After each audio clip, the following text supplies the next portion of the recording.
Good evening, this is Nicholas from Gandora Gaming, and we have 4 brand new Ritual Beast cards to go over with you all today. These are the final 4 cards of Terminal World. Terminal World is the brand new support set for all the dual terminal archetypes.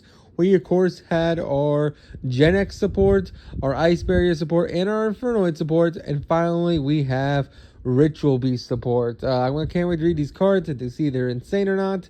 And let's get straight into this. So first things first, we have a new light monster, which is pretty weird. I think all the rituals are like wins, but I could be mistaken. It's been a while since I played Ritual Beast, so I could be wrong. But this is a new Spiritual Beast Tamer Laura. She is a level 1 light psychic effect monster, 100 attack, 2000 defense. You only spell summon 1 Spiritual Beast Tamer Loris once per turn. You can only use the first effect, second effect, and third effect of this card once a turn. You know it's going to be busted when it has 3 effects. First effect is you can discard this card. Immediately after this resolves, normal summon 1 Ritual Beast monster from your hand. That already helps Ritual Beast so much. One of the biggest issues with Ritual Beast is just putting 2 Ritual Beasts on the field to start your combos, let alone getting stopped by a hand trap. Before, it was literally just, hey, you either have an extender in the form of like Elder Entity, or you just busted. And this basically says, hey, you don't need to open up Elder anymore. This card also gives you 2 normal summons, which is pretty good. I do hate that it's a discard, but whatever. If a Ritual Beast card you control would be destroyed by battle card effects, banish this card from your field or graveyard instead. So it also protects your Ritual Beast, which is pretty solid. And then if this card becomes banished, you can spell summon 1 Ritual Beast monster from your deck except Beast Tamer Laura, which is absolutely insane. So this card's a custom card. This monster is trying to fix the biggest issue with the Ritual Beast, which of course is just starting the combo. Once you get off to the races, it's pretty easy. But for the longest time, the Ritual Beast monsters don't really spell summon themselves. So the fact that this gives you another normal summon, allow you to make your fusions and contact fusions to them, is really, really strong. We have a brand new fusion monster, Ritual Beast Ulti Notradario. I have no idea how to pronounce this thing. It's a light worm fusion effect monster, level 7, 2400 attack, 1900 defense. Requires 1 Ritual Beast Tamer plus 1 Spiritual Beast monster. Must be fusion summoned from the extra deck by banishing the above material you control or from the graveyard. So it's a contact fusion. You do not need poly. You can only spell summon 1 Ritual Beast Alta Nochi Dragos once per turn. And then it has 2 effects. Your opponent can't target other Ritual Beast monsters you control with card effects. And then second effect is quick effect to return this card to the extra deck. Target 1 of your banished Ritual Beast monsters, spell summon it, but it can't attack directly. So that's pretty solid. It's non-targeting protection, which is really, really good. The only issue I see with this card is I don't know how you're going to make this fusion, keep them on field, and then contact into Ulti Cannahawk. So I guess the idea is that you make this guy first, and then you make Ulti Cannahawk so your opponent can't imperm or Veiler your Ulti Cannahawk, which is pretty solid. Second effect is returning them to the extra deck to target 1 of your banished Ritual Beasts and special summon it. It's pretty solid because the Ritual Beast will trigger, which is really, really good. Sadly, it does, what's it called? It is a quick effect, which is nice, but it doesn't, I don't know, it seems okay. I thought this fusion was going to be way more insane, but overall, it's alright. We have a new Link monster. I don't know how the hell we're climbing to a Link 4, but this is Ritual Beast Ulti Retiraria. Link 4, 2600 attack, Appaloosa eras. You can only use the second effect and the third effect of this card once per turn. Neither player contribute cards to activate card effects.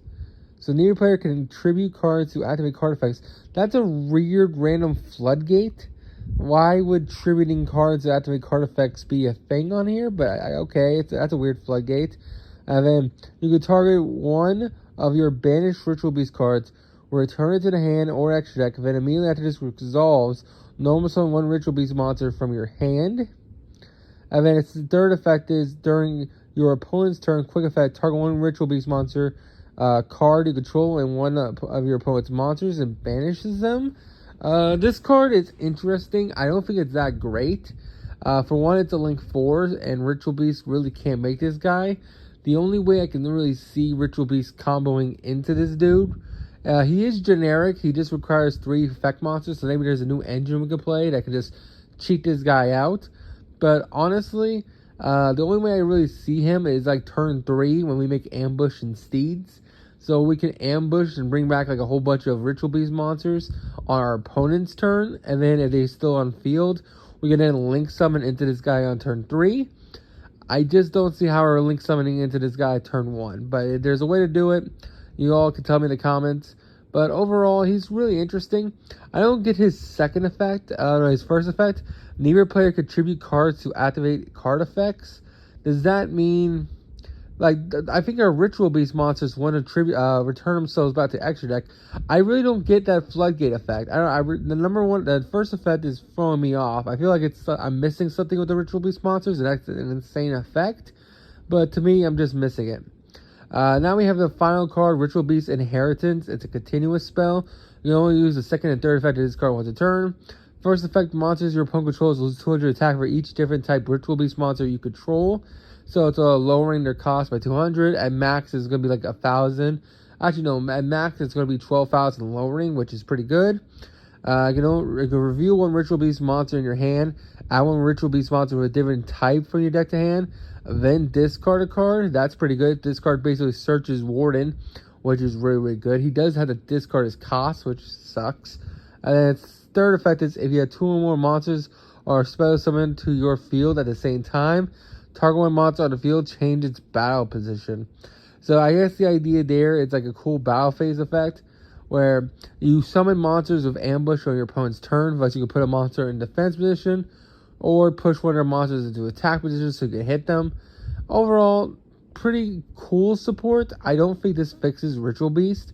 I think the first monster, the level 1, is absolutely cracked for the deck. But I don't see the fusion, link, or I think the spell card's pretty solid. I think all the cards are solid, but they're not as crazy as I thought the cards are going to be. The Ice Barrier and Infernoid and Gen X cards feel like custom cards. I think the first Ritual Beast card, the Spiritual Beast Tamer Laura, is a custom card, but everything else kind of feels like standard support. Like the new fusion monster preventing targeting is cool and all, but I still don't see how you're supposed to make this guy without using your. Because here's the thing, the new girl helps you make 1 of the fusions, but it still requires your normal to make that fusion. Thus, I don't know how you're climbing into 2 fusions a turn while keeping this guy on field, because all the fusions tag out. Canahawk, this guy, the dolphin, the lion, they all tag themselves out, which isn't the issue. The issue is this guy only makes monsters untargetable while he's on the field, I think. Let me reread him. So, once a turn, your opponent can't target Ritual Beast monsters you control with card effects. Let's see. I just don't see how you're going to have this guy on field already while you have the other effects going off. And then the Link monster, again, I don't know how you're supposed to make this thing turn 1 unless you're playing like generic Link cards. But it seems okay. I don't know. I don't know. All the support seems okay. I'm a huge Ritual Beast fan, but I don't know if this actually puts it back in the meta. I think they're decent support. I'm just a little lackluster. Compared to all the crazy support we got with Gen X and Infernoid and Ice Barrier, I was expecting more from this, but I'm a little disappointed. But you all tell me in the comments if I'm missing something. Maybe these cards are actually cracked. Maybe the level 1 is all we needed to make Ritual Beast powerful again. Maybe I'm mistaken. I'm not sure, but I hope you all enjoy. Don't do anything stupid, and I'll see you on the next one. Bye-bye.